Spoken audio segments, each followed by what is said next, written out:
and welcome to Morning Sit with Rev Melissa. So today we are continuing our series this week on spiritual partnership. And I got some questions yesterday from yesterday's SIP about more about spiritual partners and more about the soul and how we facilitate or support the person that we're in relationship with, souls evolving. So we're going to get into all of that. So thank you for the questions. Like, keep the questions coming. DM me, text me, send me an email. I'm just thinking about someone gave me some notes that I should just give one way of being in touch with me. So DM me. How about that? Okay, so DM me your questions, your comments. If you have a particular topic that you want me to talk about as it relates to spiritual partnership or any other subject as it relates to the realm of spirituality, I will be happy to take a look at that. So, spiritual partnership. So, I want to take a step back and just define what spiritual partnership I'm talking about. So, the spiritual partnerships I'm talking about are love relationships, our relationships with our significant other, our spouse, boyfriend, girlfriend, whatever.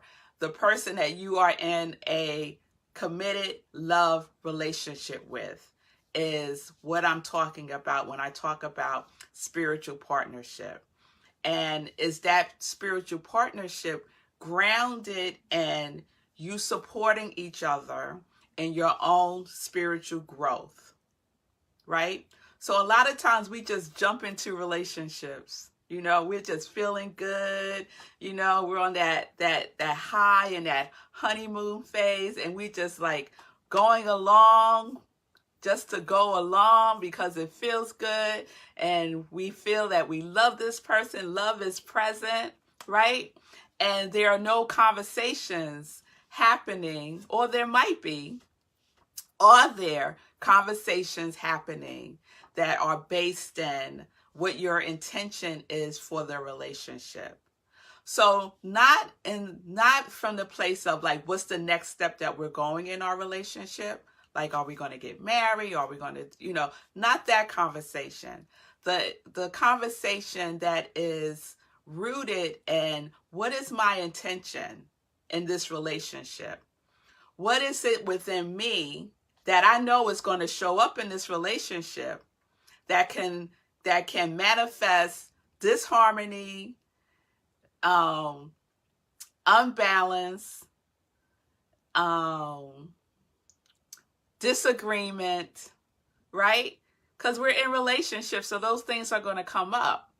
But what we don't do, or sometimes what we don't realize we're doing in relationships, are bringing past experiences into the current relationship unconsciously, right? And remember about the law of thinking, the law of consciousness, our subconscious mind, right? That program that's running there can also be running in our relationships, right? It's not like all of a sudden everything is perfect, right?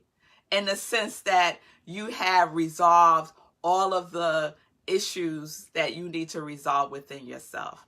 You bring your whole self to that relationship. So what is the intention there?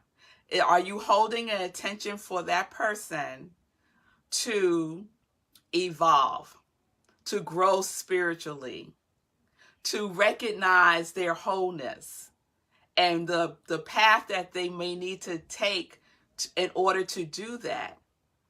Are you on the path with them? Are you headed in the same direction? Like a real conversation about that, right? A lot of times we just make assumptions that the person is on the same page as us, that the person is on the same level of consciousness as us. And it's not until we're in the thick of it that we realize, there's a disturbance in the force. Let me take a step back and look at this. But is that person willing to take a step back and look at it with you? And you for them. So someone asked the question. I got two questions that I wanted to answer. Someone asked the question, how is spiritual partnership a spiritual practice? So it is, because you're practicing every day with this person to be your best self, to be your best self, to do your work, right? And so it is a dedication to continually clear out the debris in our minds so we may remember our power and live in harmony and circulation. That's how spiritual partnership is a spiritual practice. It's keeping clear that stuff that clogs the flow. That stuff within yourself, within your mind, within your consciousness that clogs the flow of the relationship.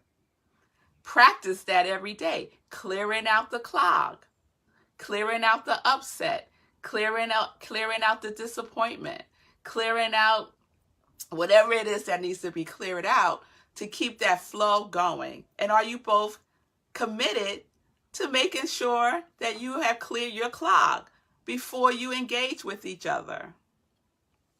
So that's one question.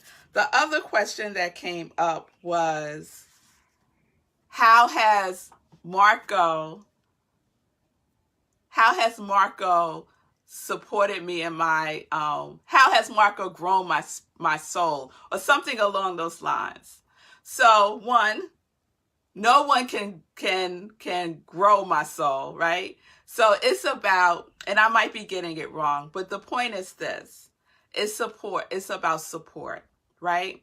So if we say that we're in a committed relationship with each other, and if we can articulate to each other what that actually looks like, because my idea of commitment and your idea of commitment can be two different things. And if it's not articulated, and if it's not demonstrated in our behavior, then it's something else. It's something else. So that commitment to each other's spiritual growth is really important, right? Spiritual partnership is a partnership between equals. That's important for the purpose of spiritual growth. So I can say that Marco is committed to my spiritual growth. And how do I know that? How has that been demonstrated? It's been demonstrated over time, right? So that we didn't like all of a sudden recognize that we are in this relationship for each other's spiritual growth. That kind of evolved in our relationship. It evolved into a consciousness of spiritual partnership, right? And so in the evolution of our spiritual partnership, as I did my work and as he does his work, we came to recognize that there are things within ourselves that need healing, that need to be revealed and to be released, that were being played out with each other, right? On a very subtle way, and most of the time in a very subconscious way, right? So yes, what are our agreements about our relationship? What are our commitments? What is your intention for your relationship? Your relationship with yourself, your relationship with your higher power, and your relationship with that person that you are in a spiritual partnership with, right? And it needs to be intentional. So let's say you're just getting in a relationship. You've been in a relationship for a little bit and you're thinking about, okay, let's be in a committed relationship with each other. And you just, bam, you're in a committed relationship. I would say at that point, have the conversation if you haven't had it yet. What does relationship mean to you? What are some of your unresolved hurts? What are some of your unresolved disappointments? Because they're going to come up in the relationship. The person that you're in relationship with is going to project back to you those things within yourself that need to be healed. That's why we are in relationship. We need each other. We need each other. We reflect back to each other. We provide each other with that information. Are you committed to me working through that? Am I committed to working through that with you? Right? A lot of times, remember that subconscious mind and our conscious mind. Our conscious mind is usually in the past or in the future. And our subconscious mind is the storehouse of our memories. And a lot of times, that's what is running our relationships. And so we need to recognize that, be committed to healing that and growing through that together. Is there a commitment? Is there a co-commitment to that? So I want to share something from, I give this book to couples. I used to give it to couples who were getting married, and now I just give it to couples. So when I'm working with couples and premarital counseling, I tell them they have to read this book, okay? It's a great book. It's called Conscious Loving, The Journey to Co-Commitment, a way to be fully together without giving up yourself. Because that's another thing that we tend to do in relationships. We give up ourselves. We give up ourselves, and it impacts the quality, the energy, the relationship. You can't give up yourself. Where you going? Right? It's there. You're there. So, what is co-commitment? A co-committed relationship is one in which two or more people support each other in being whole, complete individuals.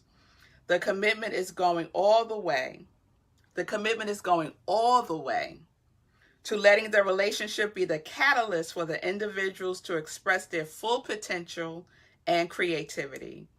In a co-committed relationship between two people, it takes 100% responsibility for his or her life and for the results they create. So we are taking 100% responsibility for what we are creating.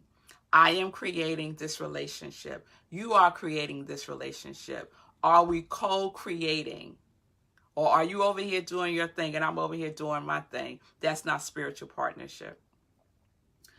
There are no victims in co-created and co-committed relationships. In fact, victimhood is impossible when both people are willing to acknowledge that they are the cause of what's happening to them. There is little conflict because neither person plays the accusatory victim role.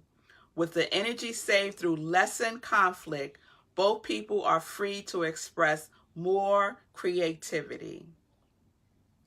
A co-created relationship is one in which two people access more of their creativity as a result of their loving interaction. So what is it that we're co-creating together?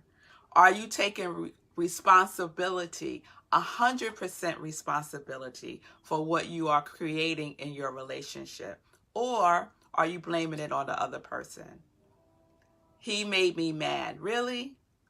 Let's check within. What's really causing the upset here? It can't be this person, really, because is this the first time you're having this feeling? No. So this is an old story. This is an old feeling, right? This is an old feeling that you're now projecting out into this person. And does that person have the commitment and the intention to stand there with you as you work through that, as you allow yourself to grow, as you allow yourself to realize that this is an opportunity for my spiritual growth and for me to heal that which is disturbing, that which I have been holding and not knowing what to do with. And now I do. And now I have someone who's in that commitment with me. So it ain't all roses and peaches and rainbows, right? It's a commitment. And so the commitment is your intention to hold the space for that person when they're projecting on you. You know, in love, that this don't have nothing to do with me. Now, that's not to say that there's not conversations that need to occur about how we're going to be with each other. Let's be for real. How are we going to be with each other when I'm in my upset? So I just want to share one quick thing. When Marco and I first got married, we quickly realized that we had totally different communication styles. Totally different. Didn't recognize this, know this before we got married, right? We were very comfortable in our silence with each other. And it was like a cool thing. Oh, I'm so comfortable being silent with him. He's so comfortable. We don't have to talk all the time. Oh, it's so lovely. You know that phase, like everything is just so wonderful, right? And then we got married and we had a conflict about something and he wanted to talk about it right away. I didn't. I wanted to be silent. I wanted to process it and I needed to like kind of just figure all this out. But he wanted to be engaged in it. So now we're in a conflict about how we're going to resolve a conflict, right? Never talked about. So how do you resolve conflicts? Who has that conversation? But in spiritual partnership, those are conversations that need to be had, right? So we met a middle ground. What we decided to do was, because he had the need to get out what he needed to say right then and there. And I had the need to like take a step back and kind of just figure this out for a moment before something came out of my mouth that was not sacred words, right? I didn't want to use an unconscious tongue. So we created a marriage journal. And so he was able to write out right then and there what he needed to say. I was able to be with myself and then write out what I needed to say. We both read it and then we could come together and love in a loving way, right? Really recognizing what was really going on. So that's one of the tools that we use in our marriage. We haven't needed to do it as much as we did when we first were married. But communication, the intention behind your communication is so important. Is the intention love? Is the intention spiritual growth? Or is the intention fear-based? So be aware that in spiritual partnership, there is a commitment to the spiritual growth and the evolution of the soul in the sense of your soul is just creating. It's just creating. On a metaphysical level, the soul creates whatever it is without any judgment, right? So be present, have the conversation, be in communication, decide what is your level of co-commitment? Decide what is it that we're co-creating in spiritual partnership with each other. So I said a mouthful today. I think that was more than a sip, but I hope that was helpful and we're going to continue with this series. Please continue to send in your questions. Please continue to make suggestions or have questions for clarity. I love it. I love it. Keep it coming. So today we are in a good vibe. Good vibe. I love, and I love spiritual partnership. And in spiritual partnership, there's a lot of good vibes. There's a lot of good vibes. So vibe on yourself because the most important relationship is your relationship with your higher source and your relationship with yourself in relationship to your higher source and your relationship with your significant other. So peace and blessings. I love you much. Thank you all for being with me today live. Have a wonderful day and enjoy.